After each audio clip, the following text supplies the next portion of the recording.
চট্টগ্রাম জজ কোর্টের আইনজীবী অ্যাডভোকেট সাইফুল ইসলাম আলিফের তাসকিয়া নামের ৩ বছরের একটি কন্যা সন্তান রয়েছে। তার স্ত্রী ইসরাত জাহান তারিন ৪ মাসের অন্তঃসত্ত্বা। দ্বিতীয় সন্তানের অপেক্ষায় ছিলেন আলিফ এবং তারিন দম্পতি।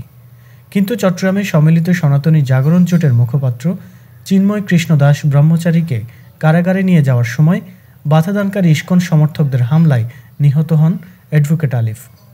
ফলে অনাগত সন্তানের মুখ আর দেখে যেতে পারলেন না তিনি। মঙ্গলবার বিকেল ৩:৩০টার দিকে কোতোয়ালির রঙ্গম সিনেমা হলের পাশের মেথরপট্টি থেকে আহত অবস্থায় ওই আইনজীবীকে উদ্ধার করা হয়।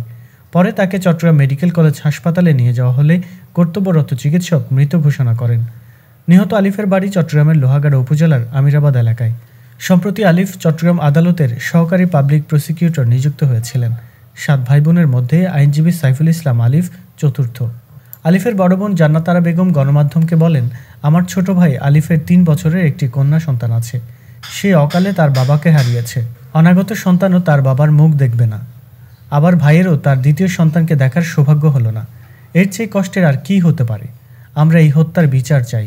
উল্লেখ্য, জাতীয় পতাকার অবমাননার অভিযোগে রাষ্ট্রদ্রোহ মামলায় বাংলাদেশ সম্মিলিত সনাতনী জাগরণ জোটের মুখপাত্র ও পুণ্ডরিক ধামের অধ্যক্ষ চিন্ময় কৃষ্ণ দাস ব্রহ্মচারীকে কারাগারে নিয়ে যাওয়ার সময় বাধাদানকারী ইস্কন সমর্থকদের হামলায় নিহত হন সাইফুল ইসলাম আলিফ। আজ সকাল ১১টায় হাজার হাজার জনতার উপস্থিতিতে জমিয়তুল ফালা ময়দানে অনুষ্ঠিত হয়েছে সাইফুল ইসলাম আলিফের দ্বিতীয় নামাজে জানাজা।